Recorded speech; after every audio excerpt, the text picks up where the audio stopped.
성경 봉독 마태복음 11장 25절. 그때 예수께서 대답하여 이르시되 천지의 주제이신 아버지여, 이것을 지혜롭고 슬기 있는 자들에게는 숨기시고 어린아이들에게는 나타내심을 감사하나이다. 아멘.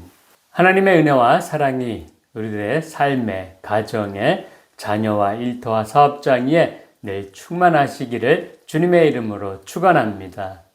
오늘은 어린이 주일입니다. 우리들의 가정에 있는 모든 어린이들이 늘 기쁘고 즐겁고 또 평화롭고 행복했으면 좋겠습니다.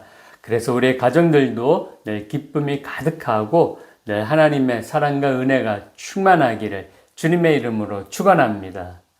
지난주는 제가 한국에 없었습니다. 종교개혁지 탐방을 위해서 북동 유럽에 가 있었습니다. 독일, 체코, 오스트리아, 스위스 그리고 프랑스 끝자락을 경유해서 8박 9일 동안 다녀왔습니다. 짧은 시간 안에 종교개혁지를 다 돌아본다는 것은 쉬운 일이 아닙니다. 시차가 우리나라와 7시간 차이 나는데 우리나라보다 7시간이 늦습니다. 이렇게 시차 적응도 못하고 매일매일 장소를 옮겨 다녀야 해서 짐을 풀었다가 쌌다를 8번 했습니다. 처음 도착한 날은 우박이 떨어지기도 하고 또 나라별로 옮겨 다니게 되다 보니까 시간이 지날수록 더워지는 곳도 있어서 사계절 옷을 준비하고 가야만 했습니다. 무엇보다도 가장 힘든 건 그 좁은 의자를 비행기를 타고 13시간을 가야 했다라는 것입니다. 유럽이라는 곳이 땅이 넓으니까 풍경이 좋고 공기도 참 맑았습니다. 여행하기에는 참 좋은 나라인 것 같습니다. 그러나 오래 있을 곳은 못 된다라고 생각이 들었습니다. 물가가 한국보다도 비싸고요. 음식도 한국보다 맛있질 않았습니다. 한국 사람은 역시 한국 음식이 맛있습니다. 제일 처음 간 곳이 독일이었습니다. 마틴 루터의 고향이자 마틴 루터의 활동 무대이기 때문입니다.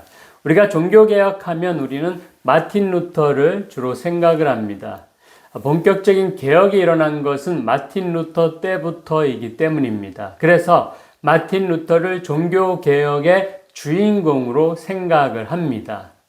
이 생각은 신학교를 다닐 때에도 배우면서도 변하지 않는 생각이었습니다. 그런데 이번 종교개혁지 탐방 여행을 준비하고 또 다녀오면서 생각이 좀 바뀌었습니다. 마틴 루터 이전 100년 전에 이미 얀 후스라는 분이 종교개혁을 하고 있었습니다. 이분은 결국 이단으로 몰려서 화형을 당해 죽어야만 했습니다. 나중에 종교개혁주일에 자세하게 말씀드리겠지만 변질되고 부패된 기독교 로마 카톨릭을 비판하며 개혁의 필요성을 요구하는 사람들은 이단으로 몰려 파면을 당하거나 죽임을 당해야만 했습니다. 이런 분들을 우리는 종교개혁자라고 칭합니다.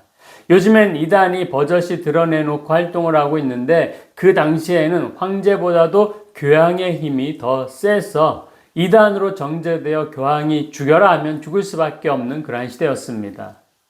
화형당한 얀 후스는 자신보다 40년 정도 빠른 영국의 존 위클리프라는 분에게 또한 영향을 받았습니다. 또한 얀 후스라는 분은 진젠도르프라는 분에게 영향을 주었고 진젠도르프는 감리교 운동의 선구자인 요한 웨슬리에게 영향을 주기도 했습니다. 마틴 루터도 자신의 개혁 의지와 뜻이 얀 후스와 동일하다라는 것을 알았고 얀 후스의 영향을 받았다라고 할 수 있습니다. 얀 후스는 체코 사람입니다. 그래서 독일을 지나서 체코로 가게 되었습니다. 그리고 이들의 영향을 받고 장로교 운동을 한 존 칼빈은 프랑스와 스위스에서 활동을 했습니다. 그래서 스위스, 프랑스 다 다니게 됐습니다. 지금까지의 내용을 봐서 종교개혁의 주인공이 누구라고 생각하십니까? 아직도 마틴 루터라고 생각을 합니까? 우리가 드라마나 영화를 보면 제일 먼저 따지는 것이 누가 주인공이냐 하는 것입니다. 그 주인공이 어느 배우냐에 따라 시청률이 달라지기도 합니다. 주인공은 전체 이야기를 끌고 가는 인물이기 때문에 중요합니다. 그래서 주인공이 끌고 가는 이야기가 내용의 본질이 됩니다. 우리의 인생에서 주인공을 분간한다는 것은 참으로 중요합니다. 왜냐하면 인생의 오류에 빠지지 않을 수 있기 때문입니다. 인생의 오류라고 하니까 제가 말해놓고도 뭔가 좀 있어 보이는 심오한 말인 것 같습니다. 인생의 오류가 무엇일까요? 가야 할 길을 가지 못하는 것입니다. 진리 아닌 것을 붙잡거나 또는 선택해서 사는 허망한 인생입니다. 그렇다면 각자의 인생을 살아가는 여러분들에게는 누가 주인공입니까? 주인공을 명확하게 잘 구분해서 살아가고 계십니까? 대부분 사람들은 자신이 주인공이 되기를 바라면서 살아갑니다. 성경에서 유대인들은 많은 표적과 기적을 여호와 하나님 역사의 증거로 생각을 했습니다. 그들은 출애굽 시대부터 바벨론 포로 이후 시대까지 많은 기적과 표적 등을 경험했습니다. 그리고 예수님이 오셨을 때는 예수님의 기적과 표적도 많이 경험했습니다. 그러나 문제는 예수님을 구주로 영접하지 못했다라는 사실입니다. 마태복음 11장 20절에서 25절을 보면 예수님이 가장 많이 권능을 행하신 고라신, 벳세다, 가버니움의 동네가 해하지 않으면 심판날에 두로와 시돈, 소돔과 고모라 같은 도시가 오히려 견디기 쉬운 동네가 될 것이다 라고 말씀을 하셨습니다. 갈릴리의 고라신, 벳세다, 가버나움 등에서 예수님은 많은 권능을 행하셨습니다. 이적을 일으키셨습니다. 그리고 그곳은 천국 복음도 가장 많이 전한 곳입니다. 그런데도 그들은 회개하지 않고 오히려 복음을 배척하고 예수님을 거부했습니다. 왜 그럴까요?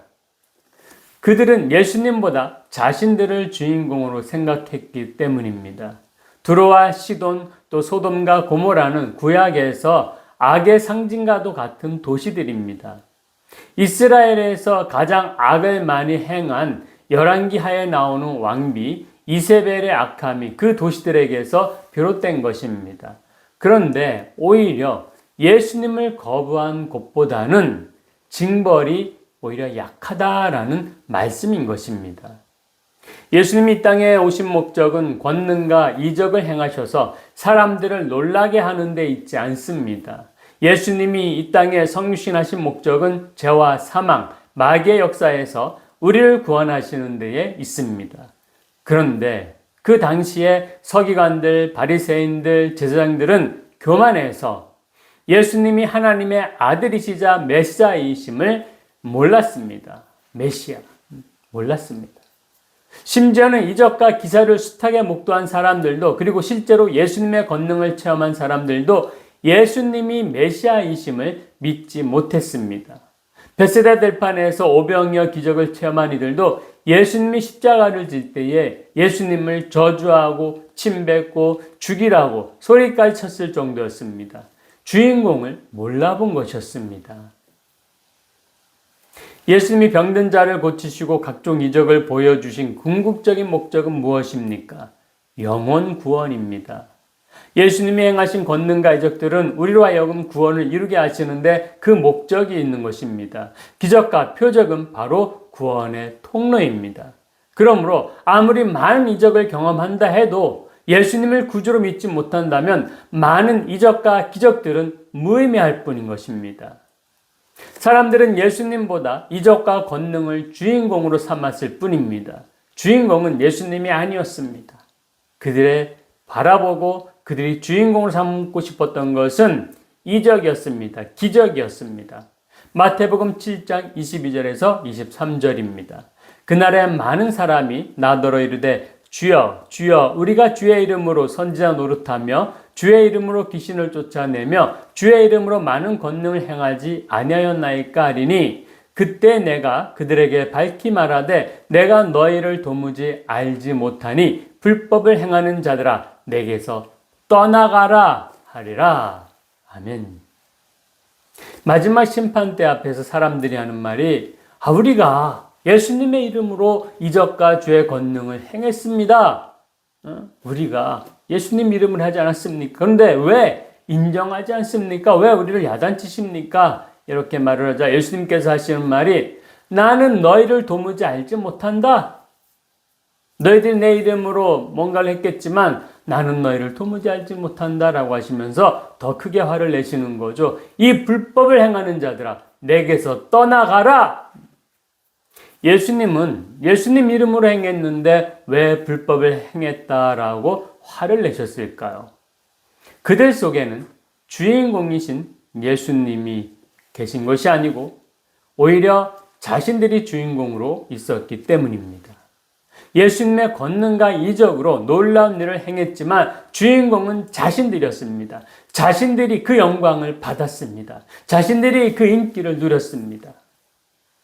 종교개혁가들인 존 위클리프, 얀 후스, 진젠도르프, 마틴 루터, 쯔빙글리, 존 칼빈, 요한 웨슬리 등이 개혁을 시도한 이유가 무엇입니까? 모든 사람들에게 주인공을 제대로 알려주기 위함이었습니다. 예수님 승천 이후에 사도들이 복음을 세상에 전파하고 난 후부터 그 복음의 능력은 세상을 변화시키고 마침내 세상에서 정상에 우뚝 서기까지 했습니다. 그러나 그때부터 세상 권력과 영광이 사람들에게 들어오자 그것을 주님께 돌리지 않고 일부 사람들이 차지하기 시작했습니다. 욕심이 생겨 그 영광을 계속해서 누리고자 했습니다. 그러기 위해서는 하나님의 방법을 버리고 악한 방법을 사용해야 했습니다. 계속 욕심을 채우기 위해서 권력을 손에서 유지해야 했습니다. 권력을 위해서는 돈을 많이 갖고 있어야 했습니다. 그래서 하나님 보시기에 악법을 만들어 이용했습니다. 그래서 교회는 변질되고 부패했습니다. 예수님 당시 제사장 서기관들과 바리새인들도 자신의 권력과 우월함을 위해서 예수님을 주인공으로 보기를 거부했던 것입니다. 그들 스스로 지혜롭고 지식이 있다고 생각했지만 결국 구원의 복음은 몰랐던 것입니다. 그래서 하나님이 종교 개혁가들을 세우시고 선지자들을 세우시고 순교자들을 이 땅에 보내신 것입니다.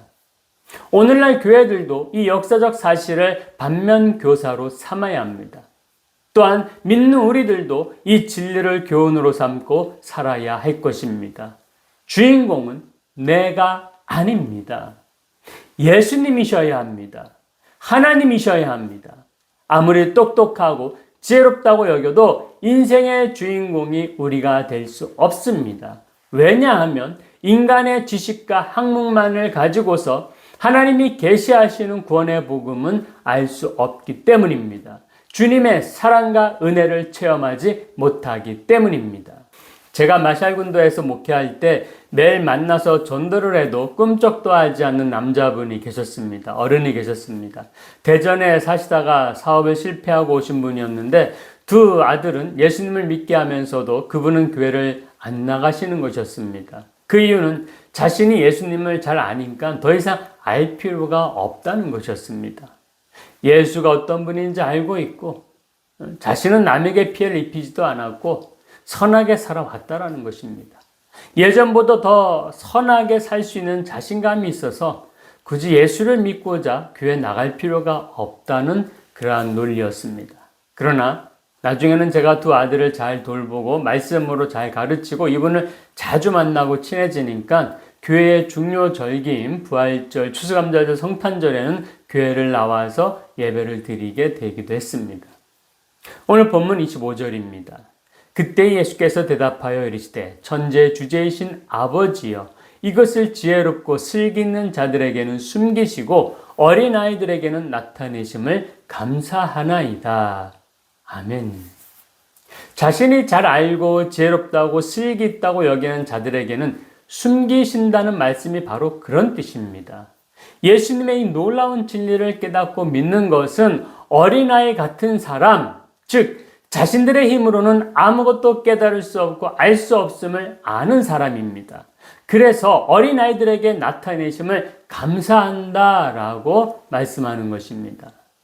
어린아이와 같은 이들에게 나타내시는 방법은 하나님의 계시를 통해서, 즉 만문을 열어주시는 은혜를 통해서 예수님을 주인공으로 모시게 되는 것입니다. 27절입니다. 내 아버지께서 모든 것을 내게 주셨으니 아버지 외에는 아들을 아는 자가 없고 아들과 또 아들의 소원대로 계시를 받는 자 외에는 아버지를 아는 자가 없느니라. 아멘. 겸손하고 순수한 어린아이와 같은 마음에 대해 하나님께서는 축복의 마음을 열어주시는 것입니다. 그러므로 우리 안에 예수님이 아직도 주인공이 안 되는 이유는 내가 바라보는 초점이 잘못되어 있기 때문입니다. 내 지식, 내 경험이 진리라고 믿는 생각과 내 돈과 내 주먹으로 뭐든지 해결할 수 있다고 믿는 어리석은 오해 속에 살기 때문인 것입니다. 예수님을 주인공으로 모시지 못하면 내가 주인공이 되려고 합니다. 내가 주인공이 되려고, 내가 주인공이 되려고 애를 쓰니까 피곤한 것입니다. 마음에 여유가 없고, 쉼이 없고, 평안이 없고, 안식이 없는 것입니다. 그러므로 참된 마음의 쉼, 평안, 안식을 얻는 자는 누구일까요? 참된 안식은 예수님께 있습니다. 예수님을 영접하는 순간에 진정한 기쁨과 평안이 있습니다. 바르지 못한 신앙관을 가진 자들은 예수님이 행하시는 권능과 그 권능에서 나오는 이적들이 쉼을 준다고 생각을 합니다. 그들에게는 주인공이 예수님보다는 이적이었습니다. 복음서에서 예수님은 수많은 이적을 행하셨습니다. 백부장의 하인의 중풍병도 고치시고 베드로의 장모 영일병도 고치시고 한 여인의 혈류병도 고치시고 또 귀신들도 추방하시고 회당장 야이로의 딸을 살리시고 등등 이와 같은 많은 이적을 행하셨습니다. 그래서 진정으로 이 사람들이 행복했습니까? 행복했습니다. 그러나 잠시뿐이었습니다. 참된 기쁨은 예수님을 나의 구주로 확실히 믿고 제 사함을 받아야 합니다. 그렇지 않으면 아무리 많은 이적을 경험해도 별 의미가 없습니다. 이것은 마치 식사를 다 마친 사람이 포만감에 행복해하지만 조금 있으면 다시 배가 고파지는 것과 같습니다. 밥이 중요하지만 더 중요한 것은 밥을 주는 어머니입니다. 밥이 주인공이 아니라 어머니가 주인공인 것입니다. 자녀들은 어머니의 품에 있을 때 행복하고 쉼을 얻습니다. 아무 걱정이 없습니다. 기적은 일시적이지만 예수님 품 안에서 얻는 쉼은 영원한 것입니다. 죄와 율법의 무거운 짐에 지쳐있는 사람들이 영혼의 쉼을 누릴 수 있는 곳은 오직 예수님 안에 거할 때인 줄 믿으시기 바랍니다. 그러므로 예수님을 주인공으로 모실 때 참 쉼과 평안을 누릴 수가 있습니다. 그러면 어떻게 해야 합니까? 먼저 마음이 온유하고 겸손함으로 주님의 초청에 응답해야 합니다. 마태복음 11장 28절입니다. 수고하고 무거운 짐진 자들아 다 내게로 오라. 내가 너희를 쉬게 하리라. 아멘. 초대하는 분이 누구죠? 초대하는 분이 주인공인 것입니다. 바로 주인공 예수님이 초대하십니다. 내가 주인공일 때에는 수고한 뒤에 쉬어야 할 자리까지 고민을 해야 하는데 예수님이 주인공이 되시니까 쓸데없는 고민이 필요가 없어지고 참 안식을 누리게 되는 것입니다. 그리고 두 번째로 예수님의 멍에를 메고 예수님께 배워야 하는 것입니다. 나는 마음이 온유하고 겸손하니 나의 멍에를 메고 내게 배우라. 그리야 하면 너희 마음이 쉼을 얻으리니 이는 내 멍에는 쉽고 내 짐은 가벼움이라 하시니라. 아멘. 멍에를 맨 소가 주인의 뜻대로 일하는 것처럼 예수님께 와서 온유하고 겸손하신 예수님을 닮으라는 것입니다. 예수님의 온유와 겸손을 배우면 마음의 쉼을 얻는 것입니다. 예수님의 멍에가 쉽고 예수님의 짐이 가볍기 때문에 진정한 쉼과 평강을 얻게 되는 것입니다. 다시 말하면 예수님이 다 해놓으신 밥상에 숟가락만 얻는 것입니다. 예수님이 부르실 때에 순종하시고 예수님이 하시는 대로 따라할 수 있기를 소망합니다. 다시 질문드립니다. 종교개혁의 주인공은 누구입니까? 모든 계획과 역사를 이루신 우리 하나님이 주인공이십니다. 우리 인생의 삶의 주인공은 누구이십니까? 우리 예수님이 주인공이 될 수 있기를 축원합니다. 우리 모두 주인공이신 예수님께 다 나와 예수님의 온유와 겸손을 배우고 진정한 쉼과 평강의 복을 받기를 바랍니다. 이처럼 예수님의 멍에를 메면 세상의 모든 무거운 짐이 쉽고 가벼워질 것입니다. 내 인생의 주인공이 나였던 우리가 이제로는 예수님을 주인공으로 모시는 우리 모두가 되시기를 주님의 이름으로 축원합니다. 기도하시겠습니다. 사랑이 많으신 하나님, 우리는 살아가면서 모든 상황에 있어서 내가 주인공이 되고자 합니다. 내가 중심에 서고자 합니다. 그러나 정말 주인공은 우리 하나님이십니다. 우리 주님이십니다. 우리의 인생의 주인공 내가 아닙니다. 우리 주님이십니다. 그 주님의 은혜를 통하여서 우리가 구원받고 주님의 사랑을 통하여서 우리가 쉼을 얻고 참 평안을 누리는 것입니다. 주님, 더욱더 이 땅 가운데 살아가면서 우리의 인생의 오류에 빠지지 않게 하시고 주인공 되신 예수님 붙잡고 예수님을 닮아가며 예수님의 복음을 들고 믿음으로 살아갈 수 있도록 인도하여 주시옵소서. 축복하여 주시옵소서. 감사드리며 거룩하신 예수님 이름으로 기도드리옵나이다. 아멘.